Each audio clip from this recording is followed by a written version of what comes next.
पौराणिक कथा करवा चौथ की व्रत।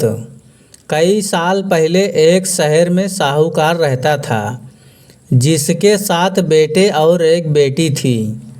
बेटी का नाम करवा था। साहूकार ने अपने बच्चों का पालन पोषण काफ़ी शाही तरीके से करते थे।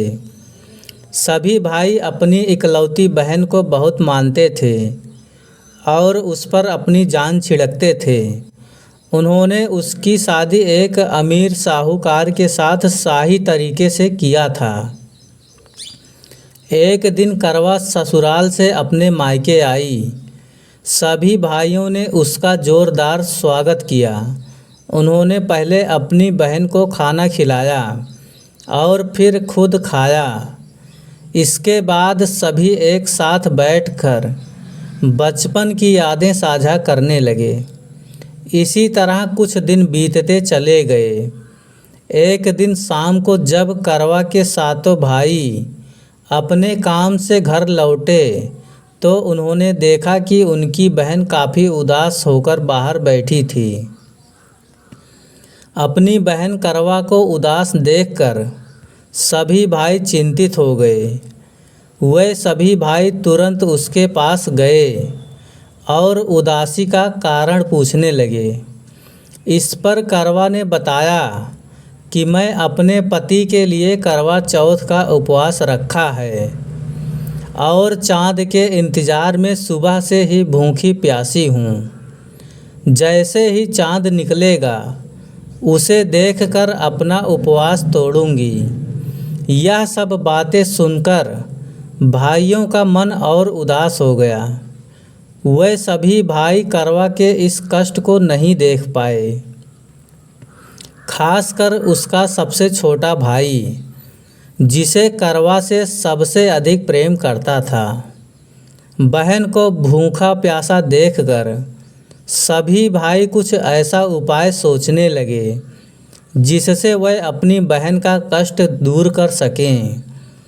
तभी उन्हें एक उपाय सूझी। सभी भाई तुरंत एक पीपल के पेड़ के पास पहुँचे। उनमें से सबसे छोटा भाई एक जलता हुआ दीपक लेकर उस पेड़ पर चढ़ गया और उसे एक छलनी में रखकर वहीं पर छोड़ दिया। इसके बाद पूरे गांव में हल्ला हो गया कि चाँद निकल आया है।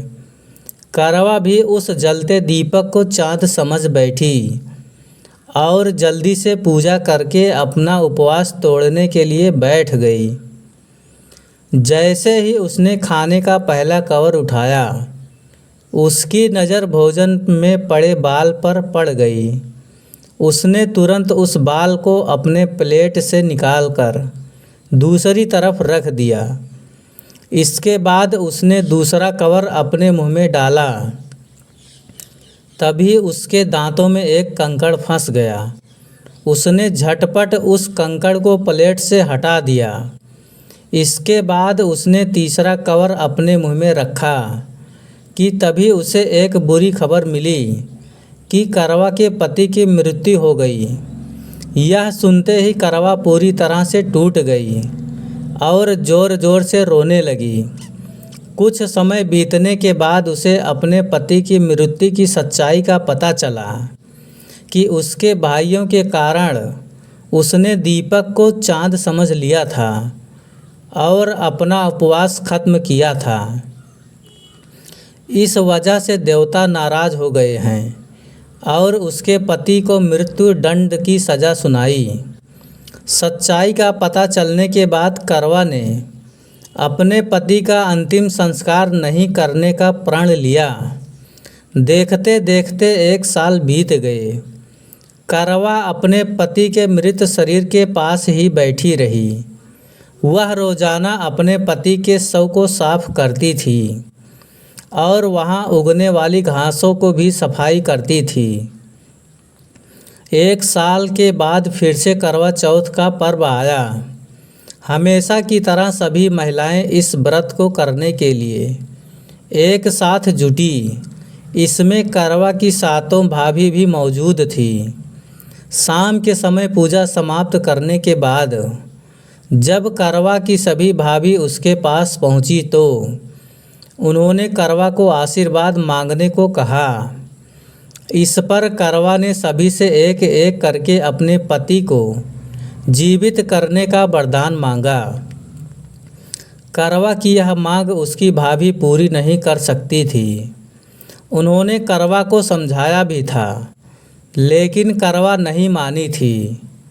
फिर उसकी एक भाभी ने बताया कि उसके छोटे भाई के वजह से ही ऐसा हुआ है, तो उसको छोटी भाभी ही स्थिति को ठीक कर सकती है। यह सुनकर करवा अपनी छोटी भाभी के पास गई और उनके पैर पकड़कर अपने पति को जीवित करने का आशीर्वाद मांगने लगी।